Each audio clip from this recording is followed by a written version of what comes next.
Já ouviram falar alguma vez que aqui no Brasil você não pode questionar nada? Você não pode questionar o governo, você não pode questionar as autoridades, não pode questionar procedimentos, não pode questionar equipamentos, não pode questionar nada. Porque se você questiona, você está violando.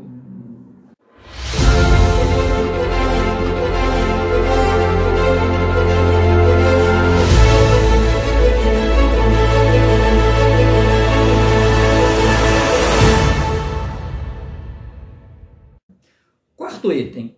E os direitos trabalhistas e proteção ao emprego? Como a esquerda vê isso? Bom, existe uma defesa rigorosa das leis de proteção trabalhistas, Partido do Trabalhador. Esse partido já existe há tempos, né? Do Trabalhador. É bonita a fala, por quê? Porque a maioria é trabalhadora, né? Precisa de sustentar, de manter a sua família. Então, Partido do Trabalhador, vou representar os trabalhadores. No entanto, essa defesa rigorosa dessas leis pode ser vendida pela esquerda simplesmente como progresso social, mas, na verdade, ela reduz a competitividade, ela trava a economia, ela favorece sindicatos ou grupos que funcionam mais como instrumentos de poder político do que como representantes reais dos trabalhadores. Agora mesmo, nessa questão do escândalo aí do INSS, dos idosos, os desvios da aposentadoria dos idosos, tem sindicatos envolvidos. E os sindicatos representam o governo. E o governo, ele ganha poder através dos sindicatos. A gente sabe disso, né? Os sindicatos são pagos pelo governo. São tratados pelo governo. São mantidos, né, a sua existência pelo governo. Para o governo é interessante que haja sindicatos. 5. Questões de gênero e diversidade. Bom, a esquerda, ela cria leis e políticas de inclusão. Isso é bonito. E deve acontecer. Porque cuidar das minorias é importante. Porém, muitas vezes, eles usam dessas minorias com falsas promessas. E essas minorias são tratadas como instrumentos simbólicos e midiáticos, usados para criar militância ativa. Porque a esquerda promete que vai resolver o problema daquela minoria. Porque é interessante que a esquerda, que sempre exista minorias. Isso alimenta a esquerda. E quando você resolve o problema de uma minoria, ela cria outra. Qual é o contrário? O contrário é que ela deveria tratar todos como igual. E não fazer questão de distinguir da existência de uma minoria. Em que ela usa a minoria com falsas promessas, porque ela sabe que a minoria é frágil, precisa. Na minoria são pessoas necessitadas, que buscam igualdade, buscam direitos. Então ela usa a minoria para manter a minoria. Como quando a gente fala, eu sou o pai dos pobres. Ou seja, eu quero manter as pessoas pobres. Eu sou o pai, eu tenho isso aqui. E vocês são meus pobres. Eu preciso disso, eu sou o pai dos pobres. Uma coisa sem sentido. Então, eles usam essa minoria para criar militância ativa, mobilização política e divisões sociais. Muito mais do que para gerar mudanças concretas na vida dessas pessoas. É interessante, a esquerda ela sobrevive disso. Ela não vê a sociedade como um igual. Ela tem que tratar separado para poder se manter no poder. É isso que por isso ela anula qualquer pensamento divergente. 6º, meio ambiente e sustentabilidade. Projetos ambientais são transformados em imposições rígidas pela esquerda, o que podem acabar sufocando pequenas empresas. Quando eu falo em imposições rígidas, é tudo condicionado. Vou demarcar as terras indígenas. Mas índios ou indígenas, vocês não podem produzir aqui não, hein? A terra pode ser vocês, mas não podem. Nós vamos demarcar mais. Porque enquanto vocês estiverem lá, é a parte frágil, ela não pode ser tocada por vocês. Mas o Estado pode tirar de lá a riqueza. Então o que eles fazem? Eles sufocam pequenas empresas, prejudicam trabalhadores e concentram poder em órgãos reguladores. A retórica verde serve tanto para mobilizar apoio, quanto para justificar controle sobre setores estratégicos da sociedade. E assim ela se mantém nesse controle. E o 7º ponto? O 7º ponto, vamos falar um pouquinho sobre participação estatal na economia. Isso é muito importante. Quanto maior o controle do Estado sobre setores estratégicos, mais difícil é para cidadãos e empresas exercerem liberdade econômica. E o Estado não tem interesse, né, que haja essa competitividade, ele quer controlar, quer o controle de tudo. Quando você é autônomo, quando você é empresário, você acaba criando independência para a sociedade. O Estado não quer essa independência, ela quer manter no controle a sociedade. Em vez de promover a prosperidade, o que o Estado faz? Ele torna gestor de favores, regulando oportunidades e consolidando o poder centralizado. Isso, qual é a consequência? Gera insuficiência econômica, burocracia excessiva e corrupção. Porque quem vai fiscalizar o governo se é o próprio governo que domina, se é o próprio governo que controla? Além de desestimular iniciativa privada e inovação. Nenhum empresário vai querer trazer o seu dinheiro para um país cujo controle está todo no governo, nem o governo vai facilitar isso. Então acaba desestimulando essa iniciativa privada e a inovação. Vamos lá no 8º item. O 8º item fala do globalismo e a integração internacional. Bom, a integração regional e global, a esquerda vende como cooperação. Mas frequentemente o que ela faz é impor padrões e valores externos, substituindo decisões nacionais por normas internacionais.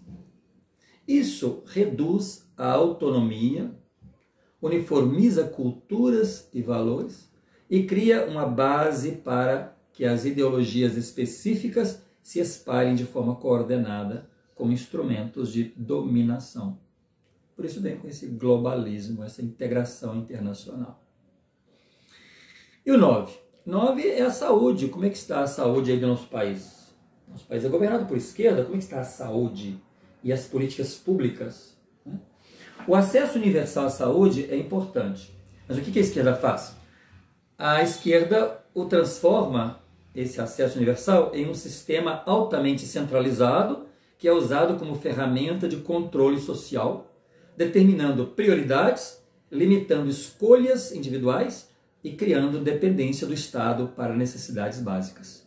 Mais uma vez, é o Estado controlando todos os passos do cidadão através do chamado controle social. 10º, a esquerda, já falei, ela busca o poder pelo poder, ela centraliza o poder. Quanto mais o Estado se torna gestor da nossa vida econômica, social e cultural, maior é a capacidade de controlar nossos passos, né? Os comportamentos, os movimentos sociais e programas de transferência de renda e regulamentação rígidas criadas pela esquerda. Ela quer trazer o autoritarismo de uma ditadura do comunismo chinês aqui para o Brasil. O presidente Xi falou, inclusive, que eles também têm problemas dentro da China. Tem toda uma regulamentação. Ele disse, se aqui não seguir a regra, tem prisão, tem toda uma legislação. E por que é tão difícil a gente falar disso aqui? Que não é uma questão de liberdade de expressão. O que eles fazem é tornar ferramentas de controle ideológico, direcionando quem pensa, o que consome e como age. Por isso estão aí, com essa busca incessante de controlar as redes sociais. Eles querem saber, por exemplo, o seu RG, seu CPF, onde você mora, porque se você falar alguma coisa, eles podem avaliar se o que você falou viola ou vai contra a democracia e pode bater na sua porta e te dar uma multa, porque você está falando o que eles acham que você não deve falar. Então esse é o controle ideológico de tudo que você pensa, tudo que você quer fazer. Isso existe aonde? Nos países de ditadura, né? Nos países socialistas. Coreia do Norte, Cuba, Venezuela, China, é isso. Então, por que as redes sociais são banidas? Porque a rede social é a liberdade de expressão. E o que ele quer? Centralizar toda essa prática de controle. E por último, eu destaquei aqui as consequências práticas em relação a isso. Na história, isso se reflete, essas ideologias, esses pensamentos, em regimes que substituíram identidade nacional e liberdade individual por obediência ideológica. Simples assim. Então você passa a ser obediente. E depois que eles chegam lá no poder, para tirar é impossível, já vou falar. E aí você passa a ser o quê? Simplesmente uma massa de manobra. Cuba, Venezuela, União Soviética, China. Milhões sofreram censura, fome e perseguição, enquanto as elites ideológicas consolidavam seu poder e manipulava a população para manter o sistema. Para finalizar, eu só quero enfatizar uma ponderação, um pensamento último. A esquerda, ela é favorável à legalização de certas coisas que a direita, que os de direita, pois não coadunam, não se identificam. A esquerda é favorável à legalização das drogas, do aborto e da ideologia de gênero. Eu penso que tanto as drogas como o aborto, a ideologia, isso aí são coisas que devem ser tratadas caso a caso. Porque, por exemplo, o aborto, eu não posso generalizar. Tem situações aí que eu tenho que ver a circunstância em que a mulher está envolvida e eu posso ver se aquilo é uma ameaça à sua vida. Então, mas eu não posso simplesmente legalizar como uma prática comum de extermínio de crianças que ainda não nasceram. E nem posso disseminar as drogas aleatoriamente. Não pode ser dessa forma, né? Mas o que a esquerda faz? Ela usa isso porque sabe que tem aquelas pessoas que querem, né, porque reivindicam. É uma sociedade que nem sempre é bem informada sobre as consequências, as sequelas que isso pode gerar. Porque, por exemplo, as drogas, você pode ter um problema gravíssimo de saúde pública e o Estado vai ter muito gasto, sem falar na destruição de muitas famílias, de muitas pessoas, do indivíduo em si. Então, o que a esquerda faz? Olha, ela vai tratar das minorias. Ela vai cuidar. Olha, você que gosta de droga, eu vou te atender. Ah, você que apoia o aborto, eu vou te atender. Ah, você é da ideologia de gênero, eu vou te atender. Porque o que ela quer é voto. Ela pega um pouco daqui, um pouco daqui, um pouco daqui e vai manipulando aleatoriamente essas coisas. Não aconteceu na Espanha, né, sob o governo do PSOE, Partido Socialista Espanhol, uma adolescente, ela fez a transição de gênero. 16 anos a menina. E agora ela reivindica no Estado espanhol uma indenização, porque depois de fazer essa transição, ela já não se sente mais no corpo de um menino. Mas já foi feita a transição, né? Para os seios da menina e já medicaram a menina, mas agora ela não se sente no corpo de menino, porque ela é uma menina, né? Então, se você não tem um controle, né, de caso a caso, você acaba só criando militâncias e atendendo a minorias para poder tirar delas esse voto e você manipula essas minorias. Então, o que a esquerda faz? Ela é favorável à legalização dessas coisas, não com a finalidade de atender à manutenção de direitos individuais. O que a esquerda busca é gerar dependência política pública, mobilizar militantes, transformar valores culturais tradicionais e criar polarização social, consolidar poder ideológico, cultural e político. É isso que a esquerda faz. Assim, a esquerda ela se fortalece e espalha a sua ideologia na sociedade. Em resumo, muitas das pautas da esquerda, em vez de criar mudança real e autonomia para nós, para o cidadão, o que ela acaba fazendo é servindo como instrumento de manipulação, militância e controle cultural. O discurso de igualdade e justiça social não passa de balela, se transforma em um mecanismo para moldar comportamentos, impor ideias e substituir valores locais por ideais de sua ideologia de poder e controle total do ser humano. Entenderam agora por que eu não sou de esquerda? Não sou de esquerda. Espero que você tenha entendido. E se quiser, compartilha, se você acha que é interessante, para que outros possam saber alguns detalhes, algumas coisas, alguns comentários, algumas reflexões sobre a esquerda. Até o próximo vídeo.